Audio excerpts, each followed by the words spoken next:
to je drugačije.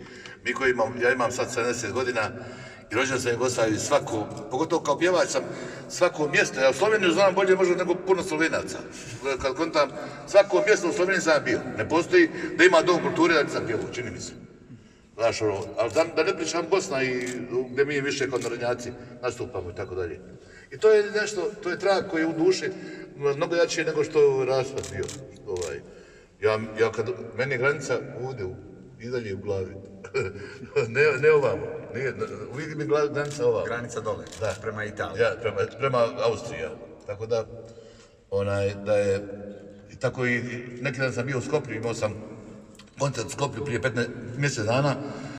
Slovenci slušaju, kako sam ja primijetio, Slovenci najviše su naslonjeni na Hrvatsku, na ovaj dio, kad je pop muzika. Ja znam, prije su pjevači Neda Ukraden, recimo. Ona nije izlazila iz Slovenije. Recimo, ovi pjevači koji pjevaju pop muziku, oni su tu živjeli u Sloveniji. Malo pjevaju samo u Sloveniji. A mi narodnjaci nismo, mi smo malo ponekad dođemo, otpjevamo. Tako da pop muzika je ovdje glavna, koliko sam ja mogu da primijetim. Onda je rock and roll, ali rock and roll ono malo, znaš, kako se Pepperni Kriv, sjeća se na grupi, ona je pop grupa bila Pepperni Kriv, pa onda, pa bila ovi, kako se zovu sad, neki dan su bili tamo u Ukrajini, trebali pjevati, pa nisu. Lajba, oni su baš makinje. Ko oblasi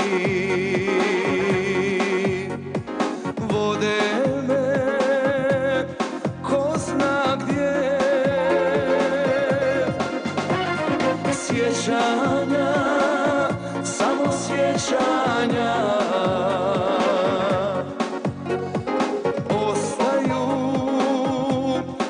uz mene.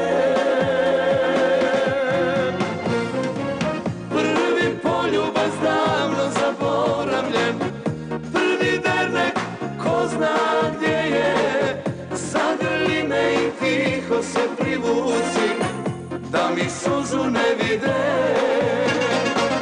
Prvi poljubas davno zaboravljen, prvi dernek ko zna gdje je, zagrli me i tiho se privuci, da mi suzu ne vide. Prvi poljubas davno zaboravljen, prvi dernek ko zna gdje je, zagrli me i tiho se privuci.